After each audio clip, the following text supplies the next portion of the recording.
Subscribe कीजिए हमारे channel को और बेल आइकॉन को दबाइए हमारी लेटेस्ट वीडियो सबसे पहले देखने के लिए। नमस्कार, आप देख रहे हैं सच श्यामला न्यूज चैनल।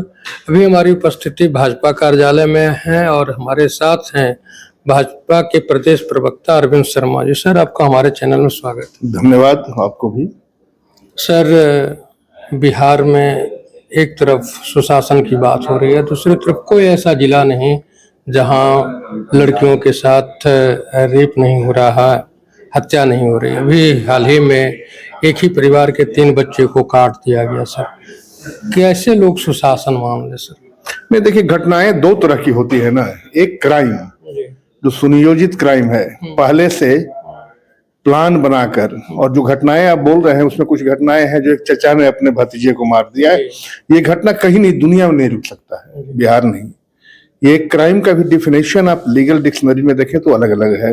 जैसे बैंक रॉबरी हो गया, हीनियस क्राइम माना जाता है, सामूहिक नरसंहार हो गया, रोड रॉबरी हो गया। तो ये है। हाँ, निश्चित क्राइम का ग्राफ पहले से घटा है, इसमें कोई शक नहीं है। क्राइम पर कार्रवाई भी हो रही है और अब आप देख रहे होंगे कोई सत्ता संपोषित क्राइम नहीं हो रहा।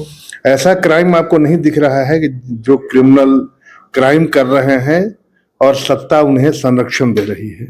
इस तरह के नाम नहीं हो रही है। जो भी क्राइम हो रही है नहीं होनी चाहिए, इसमें कोई शक नहीं, घटनी चाहिए। लोगों के अंदर अब एक भय तो है, सुशासन का भय है, पुलिस का भय है। उनको इतना जरूर मन में है कि अगर हम पकड़े गए हैं तो पैरवी कर नहीं छोड़ जाएंगे। तो ये है, और क्राइम का ग्राफ घटा है और निश्चित तौर से आने वाला समय में सरकार की भी नजर है और कम होनी चाहिए, कम होगी। सर, आज ही एक वीडियो वायरल है सोशल मीडिया पर कि सोनू मोनू जो मोकामा का रहने वाला है वो पचमहला थाना के SHO पर आरोप लगा रहा है। एक सिपाही के साथ बात कर रहा, ऑडियो वायरल है उसका, कि पैसा मेरा ले रहा है और काम जो है अनंत सिंह का कर रहा। यानी कहने का मतलब यह है कि क्या क्रिमिनल से थाना के लोग पैसा लेकर थाना चला रहे हैं या फिर क्रिमिनल के कहने पर थाना चल रहा है? देखिए, 2-3 चीजें हैं। मीडिया का मतलब ये नहीं है कि कोई पार्टी IPC के तहत कार्रवाई करती है या फिर पुलिस का काम करती है या फिर न्यायपालिका का काम करती है। आप भारतीय जनता पार्टी के मैं प्रवक्ता हूं। आम लोगों के साथ, जन सरोकार की भावनाओं के साथ हमारी पार्टी जुड़ी हुई है, संगठन लेवल पर काम करती है। सरकार का अपना काम है, पुलिस का अपना काम है, न्यायालय का अपना काम है। और मैं एक प्रवक्ता होने के नाते कहूंगा कि अगर कहीं भी गैर संवैधानिक कार्य हो रहा है तो गलत है और इस पर पुलिस को कार्रवाई करनी चाहिए।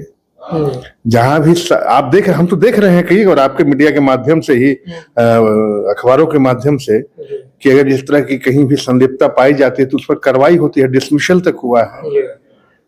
तो इस तरह घटनाएं, इस तरह की कार्रवाई या किसी की संलिप्तता कहीं से भी, ये न्यायच्युत नहीं है, न्याय के अनुसार नहीं है।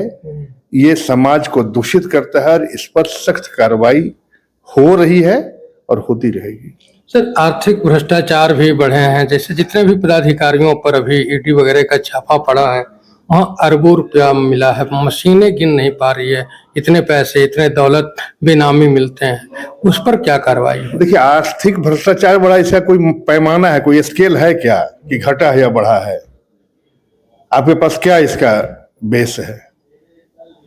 और प्रश्न है कि जब इतना बड़ा राज्य है, बहुत तरह के लोग हैं, भिन्न भिन्न संस्थाएं हैं, और अगर कार्रवाई हो रही है, पकड़े जा रहे हैं तो अच्छी बात है।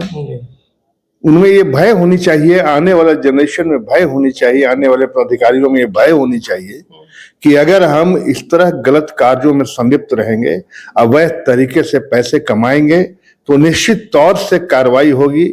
और देखिए, आदमी प्रवृत्ति से लोभी होता जा रहा है। पैसे के पीछे अर्थयुग कहिए या जो कहिए, लोग बहुत सारे सही में नैतिकता खो देते हैं। तो इससे बचना चाहिए। अगर आप इंजीनियर बने हैं, डॉक्टर बने हैं, IAS बने हैं, IPS बने हैं, जज बने हैं, तो आपकी नैतिक दायित्व है कि समाज के अंदर एक मानदंड दे कि हाँ, ये पैमाना हमारा है, हमने पढ़ लिख कर अच्छे कार्यों में अपनी जिंदगी व्यक्त किया है, और अगर गलत कार्य में पकड़े जाएंगे तो आपको निश्चित तौर से सजा होगी। और आर्थिक अपराध इकाई अलग से बना दिया गया है, अब तो फास्ट ट्रैक भी शुरू हो गया है। तो वैसे जो भी संलिप्त इसमें रहेंगे उन पर कार्रवाई हो रही है, और कानूनी कार्रवाई के साथ साथ न्यायिक कार्रवाई भी तेजी से होगी। जी सर, बिहार में कई ऐसे पुल पुलिया का निर्माण होता है, अभी निर्माण कार्य ही होते रहते हैं। कुछ तो ऐसे हैं कि जिनके निर्माण हो जाते हैं और उसके बाद वो कुछ ही महीनों में वो गिर जाते हैं। तो इसमें भी लोग ये कहते हैं कि कहीं ना कहीं भ्रष्टाचार है, लूट है। क्या कहेंगे आप इस पर? नहीं, भ्रष्टाचार किसी भी पैमाने पर, चाहे पुल पुलिया पर हो या बड़े भवनों के निर्माण पर हो या फिर अंतरिक्ष में जाने की योजनाओं पर हो, गलत है। और इसमें तो हम कहते हैं इसमें जन भागीदारी होनी चाहिए। आम जनता अगर सजग हो जाए और उनको पता है कि कहीं पर भी घटिया निर्माण हो रहा है, उसकी सूचना दें।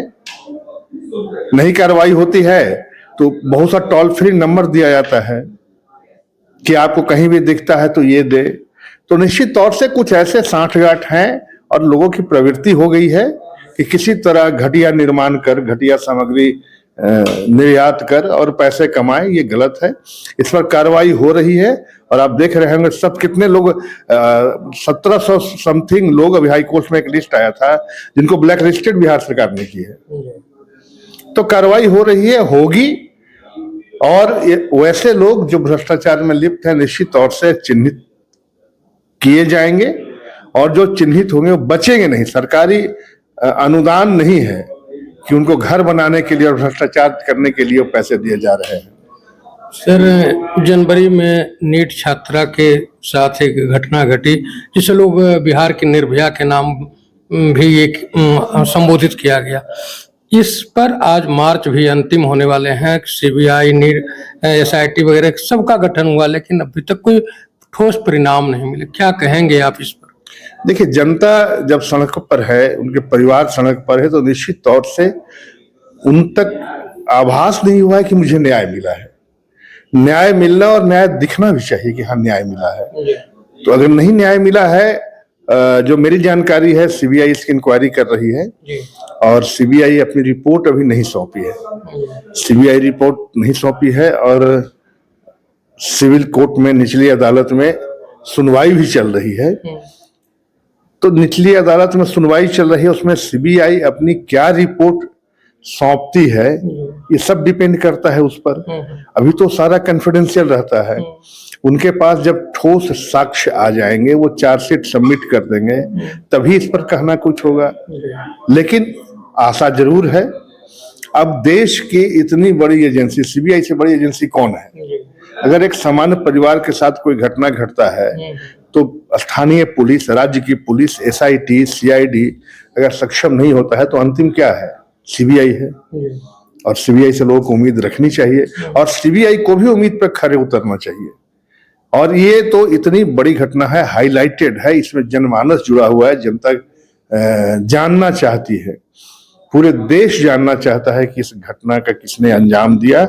और निश्चित तौर से मुझे विश्वास है कि सीबीआई जब रिपोर्ट सौंपेगी तो दूध का दूध, पानी का पानी हो जाएगा। लोग का कहना है कि सर बड़े लोगों का हाथ है इसलिए इसमें पर्दा डाला जा रहा है। नहीं, देखिए, जो लीगल जूरिस्प्रूडेंस है कहने पे नहीं चलता है, साक्ष्यों पे चलता है।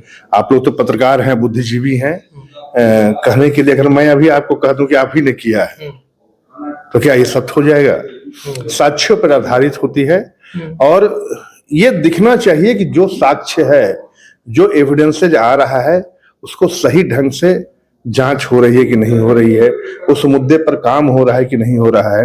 और जब नहीं हो रहा है, एक जनमानस में दिखती है, प्रबुद्ध लोगों में दिखती है, तो एक जनाक्रोश भड़कता है। और हमें लगता है इसमें कहीं ना कहीं कुछ ना कुछ दिक्कत है। लेकिन चलिए, सीबीआई के अभी है तो अभी कुछ भी कहना ठीक नहीं होगा। और हमें लगता है कि सीबीआई को इस पर सख्त एक्शन लेना चाहिए और जो भी दोषी हैं चिन्हित कर इस पर चार्जशीट सबमिट होना चाहिए। और वैसे लोग सलाखे के पीछे होने चाहिए, चाहे कितने भी रसूखदार हैं, उनको बख्शा नहीं जाना चाहिए। सर, एलपीजी गैस को लेकर के काफी मारामारी चल रहा है पटना में। विद्यार्थी जो हैं उन्हें 300-300 रुपये लीटर भी गैस उपलब्ध नहीं हो रहे हैं, और दूसरी तरफ सरकार कह रही है कि हमारे पास पर्याप्त मात्रा में गैस उपलब्ध है। इसे आप किस रूप में देख, क्या ये कालाबाजारी तो नहीं किया जा रहा? देखिए, दो चीजें, ऐसे समय में कालाबाजारी भी आप संभव है। कुछ ऐसे भेड़िए लोग हैं, ऐसे लोग हैं जो चाहते हैं कि इस तरह का अगर माहौल हो, तो उस समय हम आए दिन कोरोना काल में आप देखे थे ना, चौगुने पचगुने, तो ऐसे जो अपॉर्चुनिस्ट लोग हैं वो इस तरह की माहौल क्रिएट करते हैं। और हमें नहीं लगता है कि अभी देखिए, जो वैश्विक स्थिति है, जो युद्ध की स्थिति है, तो पूरे देश में, पूरे दुनिया में अगर असर पड़ रहा है तो क्या हिंदुस्तान से अछूता रह जाएगा? जहां से आपको सप्लाई होती है, अगर वो प्रभावित होगा तो प्रभावित होगा। लेकिन सरकार कह रही है कि अभी इस तरह की कोई किल्लत नहीं है, तो निश्चित तौर से कहीं ना कहीं बिचौलिए हैं, इसके अपना फायदा उठा रहे हैं इस तरह करके। नंबर लगाने के बाद 15-15 दिन तक गैस नहीं मिल रहा है। लेकिन मैं तो नंबर 2 लगाया था, दोनों नंबर मेरे 2 दिन के अंदर आ गए। एक कल आई है, 2 दिन पहले मैं लगाया था पटना का, इंडियन का था, कल मुझे सप्लाई हो गई, मेरे पास रिकॉर्ड है। पटना में सर मैं भी खुद उपभोक्ता हूँ। दीपशिखा एक गैस एजेंसी है राजेंद्र नगर हैंडलूम भवन में, वहाँ हमने लगाया। आज जाकर के जब इंक्वायरी किया तो उसने कहा कि 15 दिन के बाद ही गैस मिल पाएंगे। अब उनके यहाँ दीपशिखा गैस एजेंसी में शॉर्टेज हो सकती है, तो उसके कारण या क्या कारण मैं नहीं बता सकता हूँ, लेकिन आम वैसी स्थिति नहीं है, बिल्कुल भयावह की स्थिति नहीं है कि आप नहीं है। अभी पूरे आराम से, जैसे पटना इतने बड़े शहरों में भी आराम से खाना बन रहा है, खा रहे हैं, वैसी स्थिति नहीं है। लेकिन सरकार जो कह रही है, थोड़ा आदमी को संयमित होना चाहिए, पहले ही सचेत हो जाना चाहिए कि अगर इस तरह के संकट आएंगे तो हम लोग को उसके साथ फेस करना पड़ेगा। ये तो किसी इंडिविजुअल का संकट नहीं है, ये तो देश अंतर्राष्ट्रीय संकट है। लेकिन अभी जो सरकार की जो भी नोटिफिकेशन आ रही है, सरकार कह रही है कि इस तरह की स्थिति नहीं है, इसलिए जनता को अभी घबराने की कोई जरूरत नहीं, न तेल की न गैस की, अभी वैसी स्थिति नहीं है।